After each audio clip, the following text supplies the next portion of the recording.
All right, everyone, so in today's video, I'm going to be going over some basic real estate terminology that you will hear as you go about purchasing your first property. And a lot of people might be thinking, well, what does this mean? What does that mean? And it sounds like a scary process with all this real estate jargon. So I'm going to be going over some of the terminology so you can be prepared and understand what is going on as you start hearing these things. So let's dive into the video.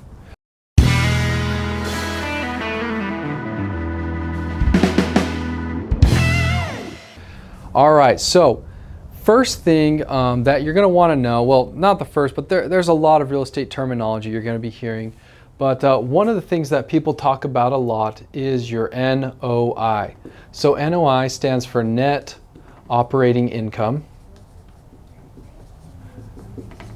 Okay, and it kind of goes around this way. Let me just show it in a pretty easy term. So let's say your rent, which is your income.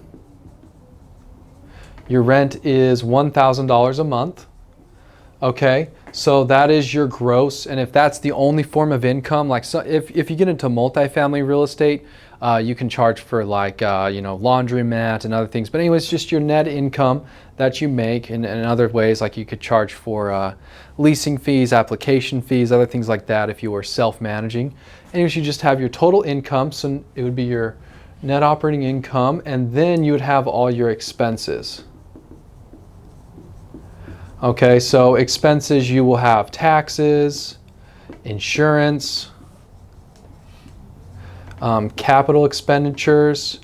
Oh, there you go. There's another word right there. Capital expenditures are the big ticket renovation and maintenance costs on the property.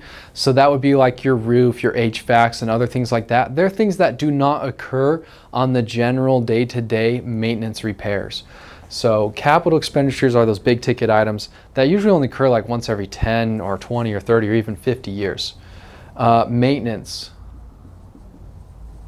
Your maintenance expenses are those general day-to-day operating expenses. So like, a general call to go fix a toilet to get it ready and rolling. That could be paint and cosmetic repairs. That's maintenance repairs. Carpentry, other things like that. Minor electrical issues and things like that. So your maintenance expenses, then also you will have, what else on here? Maintenance, CapEx, maintenance. Oh yeah, of course, you have your vacancy. So your vacancy is actually done up here. So that's before, so whatever, make 1,000 and let's say it was vacant for 5% of the time, so you would minus a $500 for vacancy, so you're, $50 just like a month would be kind of typical, so that'd be like $950. Anyways, you times that by 12 for the whole year, and this is based on an annual. And then also, of course, you have management fees.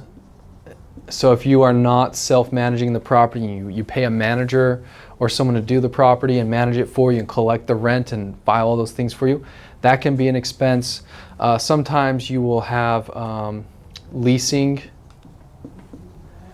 fees, and also just inspection fees. So anyways, you would take all your income minus your expenses. For this property, let's call it $800 a month in expenses. Oh, sorry, probably not that much. Probably around $400 a month in expenses. So $950 minus 400 is you're at like $550 a month. So this is what is called your net operating income. It is your income minus your expenses before you pay the mortgage, before you pay your debt income. It is including your taxes and insurance. So it's before you pay your principal and interest on your debt. Okay, so that is net operating income. And what you can use with net operating income is you can come up with the cap rate, or also known as the capitalization rate. So cap rate is your net operating income, which I've explained how to calculate here, divided by the purchase. So if you purchase this house for $100,000, oh yeah, and this is our monthly one I've kind of done in this example. You times it by 12 to get your annual income. So 450 times 12 would be equals 5,400. I'd put that there, and let's say you bought this property for $100,000. That would be a 5.4. You're going to have to times this by 100 if you did that, but it'd be a 5.4% cap rate, okay? And cap rates are kind of like a good general rule of thumb, because I don't know what someone's interest payment is going to be, because their interest rate could be 1% or 25%. And based off that, you know, your cash on cash return would be different, which I'll get into. But a cap rate is kind of like a generalized way to help people know like what general investors are willing to pay for an investment property in a certain area. This is used a lot in commercial and big multifamily real estate, but also used in single family and other things like that. Okay, so that gives you kind of an example of net operating income, gross income, net income, expenses, net operating income, and our cap rate. Okay, let's keep diving in. So one thing that a lot of people, when they start talking to their lenders, if you are getting a loan on your property, lenders have a lot of jargon and terms. So let's go over those. So of course, there's, you know, your loan. And so a loan is like just a debt instrument that is an agreed payment, usually like done through a note with agreed payments. Hey, I'm the lender. I will lend you X amount of dollars at X% interest rate. You will pay me back X amount every month or year or quarterly over the term of this year period or monthly period. I mean, you know, that's a loan. So a loan in general can be for anything or any reason. We're familiar with this. But in specific, if it is a loan and it is attached, the collateral or the loan is lending for real estate, it's called a mortgage. Okay, so just basic things to kind of know about that. So mortgage, the mortgage on your property. Okay. And what typical types of loan? There are different types of loan types actually. There's a conventional loan. There is a recourse, versus non-recourse. There is interest only.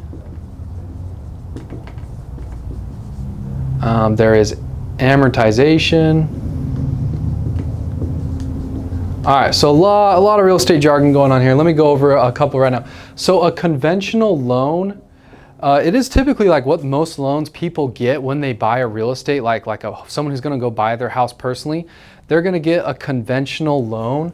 And this just means that it's like government-backed loans typically, and also just like the biggest lenders out there who have trillions of dollars and trillions of dollars in real estate out there and where they lend on the properties. So most loans go through a conventional loan. And conventional loan for real estate investors, you can purchase for around 20%. Depends on the terms, the asset type. We're just talking in general for single family.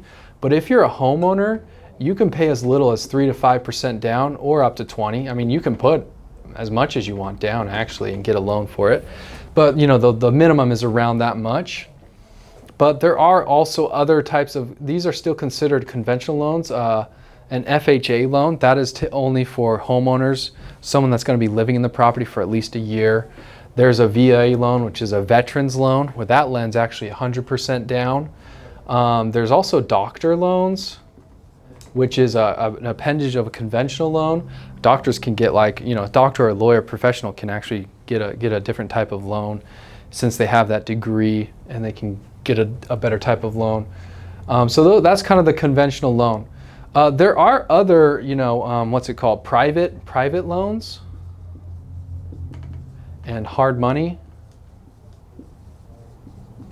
So, I mean, you can get a private mortgage, right? I could go to my Uncle Joe or Aunt Susie, whoever, and they have $100,000. They'd be like, yeah, sure, I'll lend you $100,000 on your property. And they could write up whatever terms they want. So that would just be like a private loan. Hard money loan, that's typically like a higher interest rate, and they don't care quite as much about me as the borrower. They more like vet the property itself, and those are at like 12% interest with like 2 points. Oh, there we go. So points. So points on either of these loans, they'll charge points, and a point is if you're charged 1 point, that means it's 1% of the purchase price. So if you're buying a house for $250,000 and the lender's like, hey, I'm going to charge you a point in fees for this property, that would be $2,500. If it was 2 points, that would be $5,000. 1.5 points. You just charge it by a percentage. It just means a percentage point, and that's like their fees attached to the property. So private hard money points. So a recourse versus non-recourse loan. So a recourse means that not only is there, well, we can go over that, a lien on the property. Not only is like, hey, if you stop making payments, the lender has the right to actually foreclose and take over that property, but also they can go after your credit. So it's on your credit score, and they can go after your personal assets. That's a recourse loan.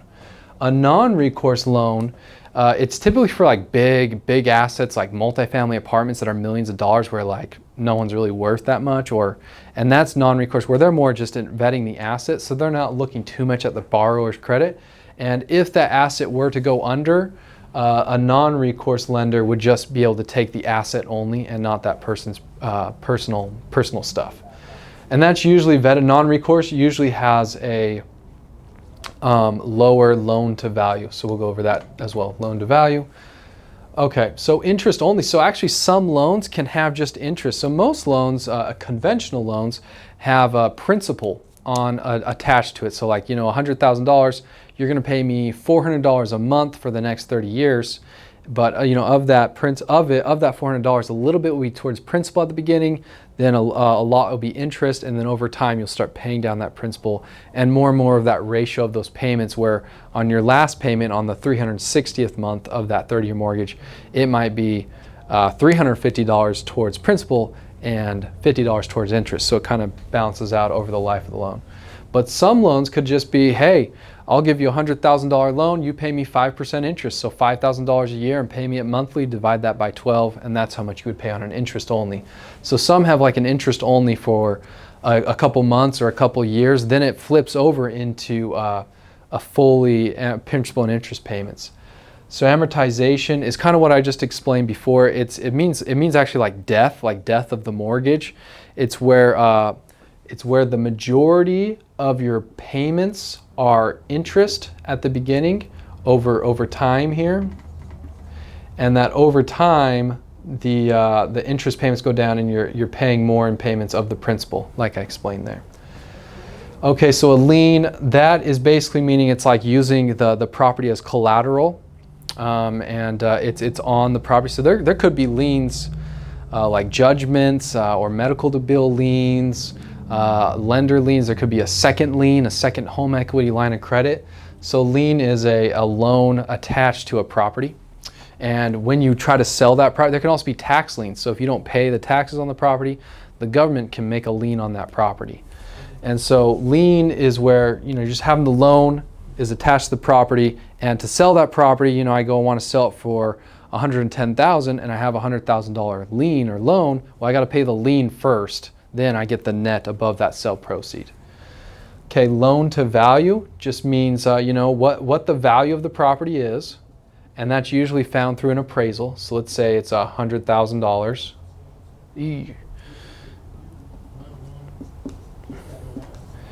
And the loan is $75,000. So that would be a 75%. Take the loan amount, divide that by 100,000, 75%. Kind of like I was explaining up here, your loan to value ratio. So a 5% loan to value would be $95,000. 50% loan to value would be $50,000 loan on the value of that house. Another thing that lenders look at is something called your debt to income. So your debt, so it's about how much your monthly, and they typically do it by monthly. So let's say you have a car loan of $200 a month. You have a home loan and you have to pay $1,000 a month, and let's say you have some credit cards where you're paying $150 a month. Okay, so let's just take out our calculator here on this one real quick. So that would be your total debt, so that's $1,350. And let's say your income, your gross income, is $3,000 a month. Okay, so you would take your debt payments of $1,350, divide that by 3,000. So your debt to income ratio is 45%. Okay, so when this starts getting up, actually I think right around 45%, 50% or more, your lender will tell you they actually won't lend anything anymore to you. And because you're like, well, you're overburning because you have $3,000 a month coming in, you're paying $1,350, and that's just for your housing, your car, and some credit card payments. Well, I mean, you got food and other things. So it's just kind of like a general rule of thumb that lenders use to kind of make sure you're able to make that mortgage payment. If your credit cards were way high, your car payment was way high, and you don't make that much, your debt to income will raise. So you want this ratio to be as low as you can, and lenders use that as a ratio to kind of help you. They also use your gross income, and they say typically your mortgage payment at the max can be a third of that. So you could buy a house where the monthly mortgage payment is $1,000 a month. Totally depends on the interest rate and if it's a 30, 20, or 10-year loan term. Anyways, just like another thing to kind of look into. Also for investment properties, you can have those loans up to that much, so you need to kind of be making a little more. But what's awesome about an investment property is they will use 75% of the rent on that property and count it as income. And so that actually like helps your debt to income if you're buying a pretty good cash flowing asset. So just another thing to kind of look into there. All right, so those are some general real estate terminology and lending terminology. I have a couple more that we kind of use for property management. So here's some property management terminology. So it's called a turnover. A turnover is basically when a tenant moves out of a property and you need to get it ready, and we call that rent ready. You have to get it ready for the next tenant. You want the cosmetics to look good. You want to make sure all the mechanicals and everything's working good for that tenant, and then they can move in. So rent ready is typically like it's in pretty good shape. It's livable. It'll pass all like code inspections. It'll pass like, just something for someone to live in there. Rent ready is different than like retail renovation. So a retail renovation is where like you're selling it to a homeowner, where that most homeowners will pay more, and thus they probably have higher standards of living of what they'd want the renovation to be. So a rent-ready renovation would be kind of a less standard than a retail in most cases or scenario, unless you're in like a crazy A-class like high-rise apartment condo. Maybe that, if any you were renting it, that might be the same standard as anyone living there. So terminology. Obviously, like, people know about evictions, things like that. So those are just a couple of extra other little turnover, what a turnover is and things like that for you. So yeah, thank you so much for checking out this video. Here's some basic terminology for you to kind of dive into, at least kind of know a little bit of what we're talking about when you hear all these terminology. Hopefully it helps you out. Let me know if you have any other questions on terminology and insights that you need. I could help you out and help you kind of understand the ways of real estate investing. Check out our website. We have fully ready turnkey properties available for you at any time. Thank you so much, guys. Have a good one.